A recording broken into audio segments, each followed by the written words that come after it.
அஸ்ஸலாமு அலைக்கும்.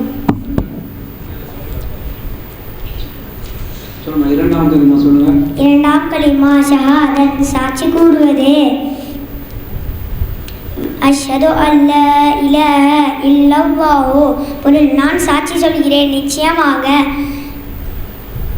வணக்கத்திற்குரியவன் அல்லாஹ்வை தவிர வேறு யாரும் இல்லை. வஹ்தஹு லா ஷரீக லஹு, பொருள் அவன் தனித்தவன் இணை துணை இல்லாதவன்.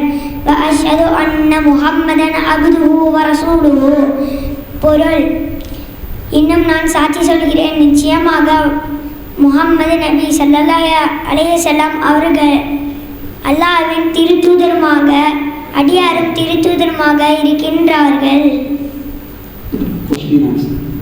ஈருலக நன்மைகளை அல்லாஹ்விடம் கேட்பது எப்படி? ரப்பனா ஆதினா ஃபித் துன்யா ஹஸனத்தும் வ ஃபில் ஆখিরাতি ஹஸனத்தும் வ கினா அஸாபன்னார், பொருள் பாவங்களில் இருந்து விலக்கிக் கொள்வதும் நன்மைகளை எங்கள் இறைவா எங்களுக்கு இவ்வுலகில் நற்பாக்கியத்தையும் மறுமையில் நற்பாக்கியத்தையும் தந்தருள்வாயாக. இன்னும் நரக நெருப்பில் வேதனையை விட்டு எங்களை காத்தருள்வாயாக. நேரான பாதையை அல்லாஹ்விடம் கேட்பது எப்படி? இஹ்தினஸ் ஸிராத்தல் முஸ்தகீம், பொருள் யா அல்லாஹ் எங்களை நேரான வழியில் செலுத்துவாயாக. திக்ரில் சிறந்தது எது? வலா இலாஹ இல்லல்லாஹு, திக்ரில் சிறந்தது எது? நன்மை தீமை எழுதுவோர் யார்?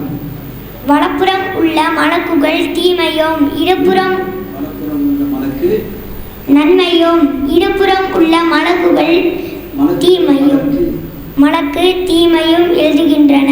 இஸ்ராயீல் அலைஹிஸ்ஸலாம் அவர்களின் பணியாது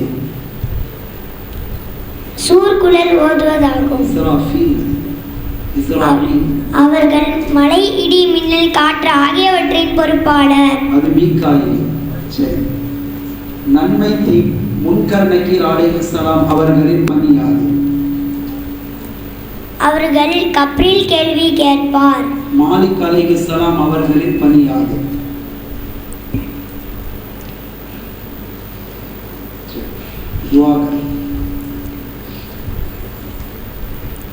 முக்கியமான செய்தியை கேட்டால் ஓதும் துஆ இன்னா லில்லாஹி வ இன்னா இலைஹி ராஜிஊன், பொருள் நிச்சயமாக அல்லாஹ்வுக்காக இருக்கின்றோம், இன்னும் அவனின் பக்கமே மீளக்கூடியவர்களால் இருக்கின்றோம். சந்தோஷமான செய்தியை கேட்டால் ஓதும் துஆ அல்ஹம்துலில்லாஹ், பொருள் அனைத்து புகழும் அல்லாஹ்வுக்கே.